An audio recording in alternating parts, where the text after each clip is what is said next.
Ngayong araw, 4 na makikisig na kalalakihan ang naglakas loob na pasukin ang isa sa pinakamasukal na kagubatan dito sa Pilipinas. Nais nilang matuklasan, maranasan at makita sa sarili nilang mga mata ang milagro at kababalagang nakapaloob sa kagubatang ito. Ngunit subalit datapwat sa hindi maipaliwanag na dahilan, mukhang ang ating mga bida ay nararamdaman na ang kakaiba sa paligid ng kanilang nilalakaran. Mamamataan sa kanilang pagkilos, ang pag-alinlangan at pagkabalisa.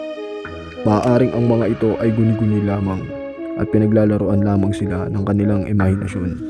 Subalit ang susunod na pangyayari ang magbubukas ng kanilang mga mata at gigimbal sa kanilang paniniwala patugon sa milagrosong kagubatan na ito.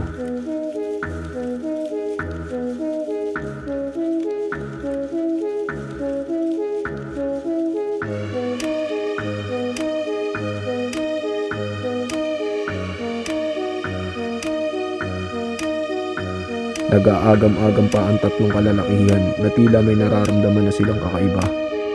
At matapos ang kanilang paglalamyerda, ay ito na ang mga sunod na mga nangyari.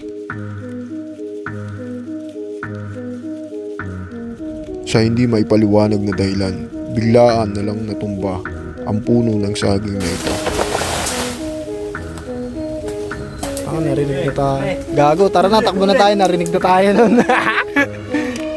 Ayusin mo yung pagputol ng pre. Pre, ayusin yung pagputol.